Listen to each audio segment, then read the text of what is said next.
Hello everyone, good morning. This is our raw materials for scrunchies. Yan.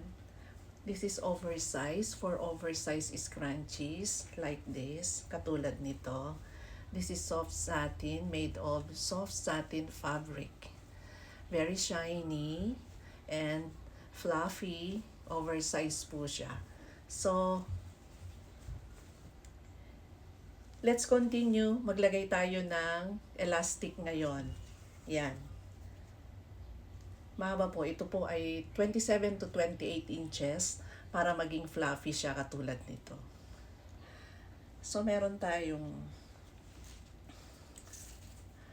elastic. Mga 5 cm to. Gagawa tayo ng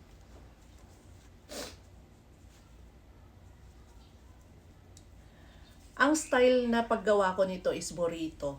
Burrito style. So, meron akong hole dito na maliit. Yan.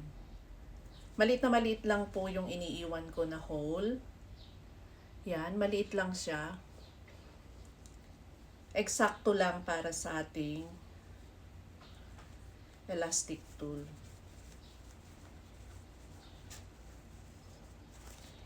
Lagay-lagay lang po kayo. Continuous lang.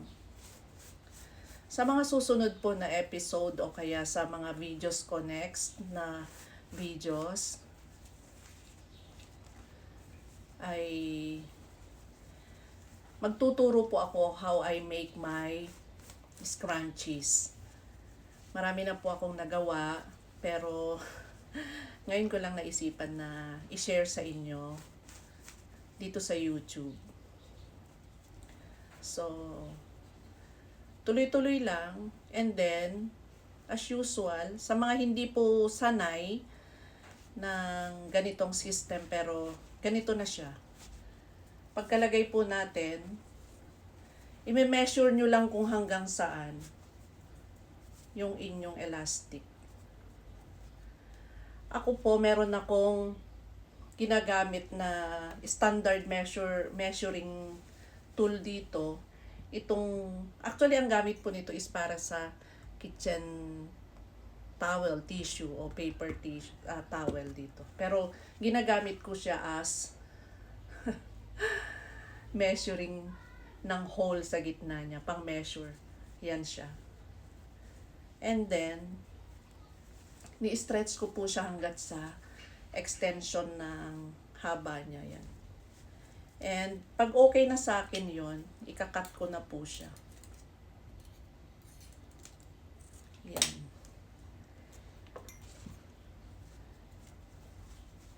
Yan. Para po sa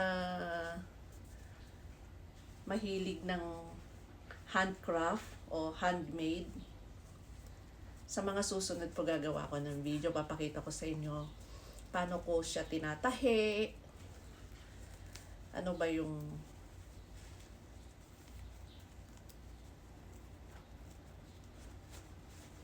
kung mahilig po talaga kayo sa art o kaya handcraft, napalaki ko siya. So, i-adjust natin. Mali ng konti. Konting adjustment lang.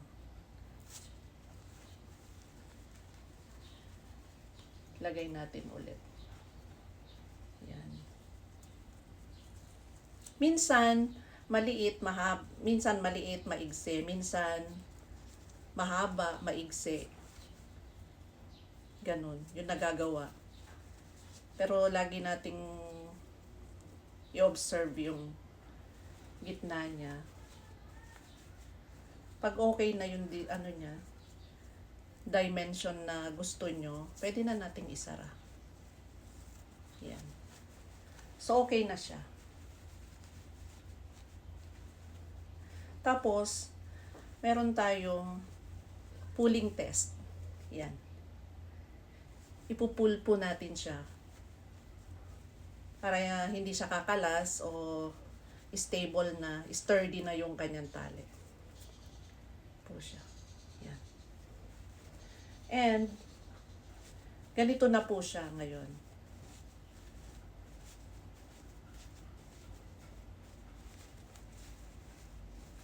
Katulad na siya. Yan.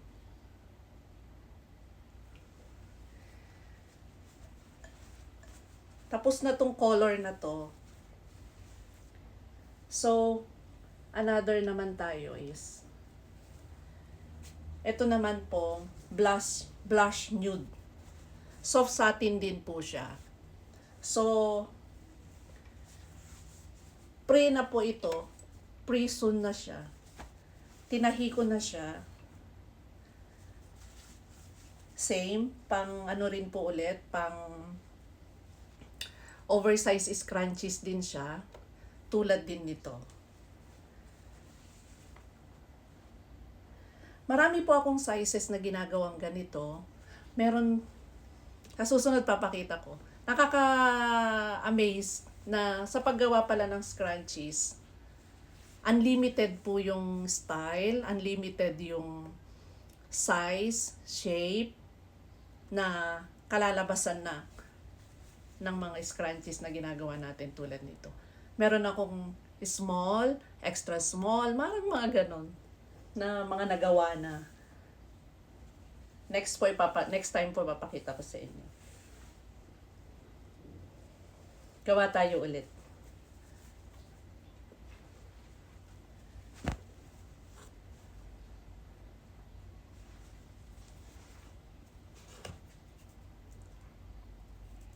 Same procedure.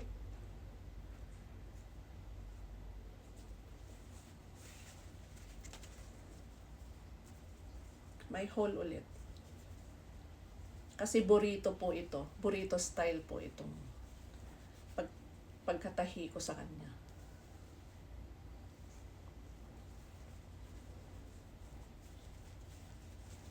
Ayan po siya.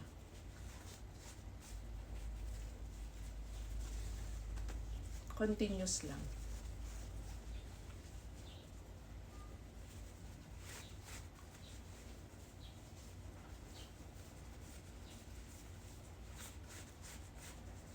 Tuloy-tuloy lang po. Actually po ito ay pinalansya ko rin to po. Pressed po ito. At bago po ako naglalagay ng elastic ay pinaplansya ko po talaga. Kasi parang para wala yung kanyang mga curve o kaya mga yung crumpled na ano niya. Tsaka magiging malinis po siyang tignan. So, di po ba? Pagkalagay mo na ano, makikita mo na yung fluffiness niya.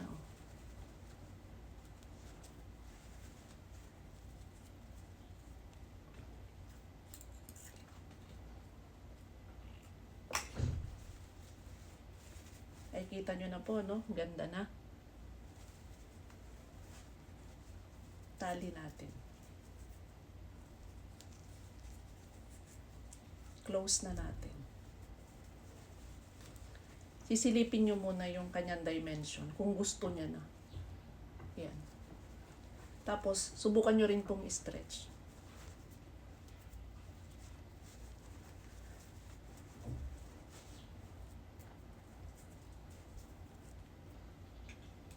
May sumabit.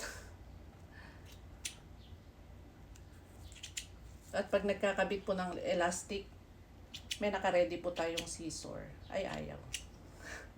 Gamit ko po, mura lang to. From the Orange app.